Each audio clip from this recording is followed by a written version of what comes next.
आजच्या व्हिडिओमध्ये आपण नवरात्री स्पेशल रेसिपी पाहणार आहोत। नवरात्री म्हटलं की 9 दिवस उपवास आलेत आणि फक्त साबुदाणाच खिचडीच खाऊन सगळ्यांना कंटाळा येतो। काहीतरी वेगळं असं पाहिजे आणि पोट सुद्धा भरलेलं पाहिजे। तर त्यासाठी आपण साबुदाण्याचं थालीपीठ तयार करणार आहोत। तर 1 वाटी मी साबुदाणा घेतलेला आहे। साबुदाणा भिजत ठेवला होता, नरम झाला तो आणि त्यानंतर घेतलेला आहे 1 बटाटा घेतलेला आहे। बटाटा सुद्धा मी उकडून घेतलेला आहे। खूपच जास्त तो उकडला नाही पाहिजे, त्या पद्धतीने उकडायचा आहे। त्याच्यावरची साल काढायची आहे आणि त्याला मी किसणीवरती असं किसून घेतलेला आहे। आता यामध्ये आपण काही साहित्य घालणार आहोत। 2 हिरव्या मिरच्या मी बारीक कापून घेतलेल्या आहेत। चवीनुसार मीठ घालायचं आहे। त्याचबरोबर यामध्ये मी 3 चम्मच शेंगदाण्याचं कूट घालणार आहे। शेंगदाणे भाजून त्याचा मी कूट केला होता। आता हे सर्व व्यवस्थित आपण मिक्स करून घेणार आहोत। काही जण उपवासामध्ये जिरे खातात, कोथिंबीर खातात किंवा काही जण अद्रक सुद्धा खातात। तर तुम्ही जे खात असाल त्यानुसार तुम्ही यामध्ये ते ऍड करू शकता। छान असं आपण हे मिक्स केलं आहे। व्यवस्थित मिक्स करायचं आहे, म्हणजे आपण जेव्हा थालीपीठ तयार करणार तेव्हा ते तुटलं नाही पाहिजे। तर छान असं आपण हा एक गोळा घेऊया।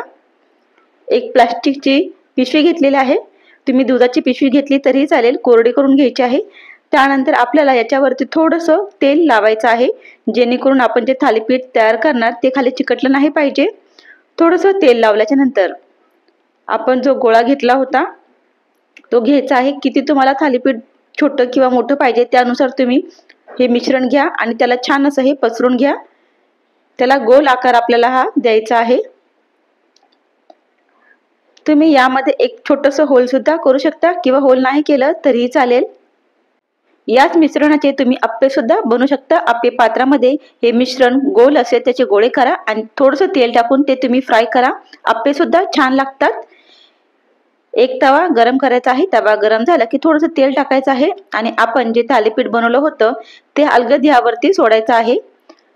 स्लो टू मीडियम गॅस ठेवायचा आहे आणि दोन्ही बाजूने ही थालीपीठ आपण भाजून घेणार आहोत। थोडंसं तेल आपल्याला सोडायचं आहे। गॅस मीडियम ठेवायचा। जर स्लो गॅस असेल तर आपले हे थालीपीठ आहे ते तुटतील, त्याच्यामुळे मीडियम गॅस करायचा आहे। गॅस फास्ट केला तर करपतील। मीडियम गॅसवरती आपण हे थोडंसं तेल सोडून छान असं हे भाजून घेणार आहोत। तर अशा पद्धतीने आपले हे थालीपीठ तयार आहे। बाकीचे थालीपीठ सुद्धा आपण अशाच पद्धतीने बनवून घेऊया। अशा पद्धतीने जेव्हा आपण थालीपीठ करतो ना तेव्हा ते खायला तर खूप छान लागतात, नरम बनतात। तुम्हाला ही रेसिपी आवडली असेल तर प्लीज रेसिपीला लाईक करा, व्हिडिओला शेअर करा आणि चॅनलला सबस्क्राईब करा। धन्यवाद।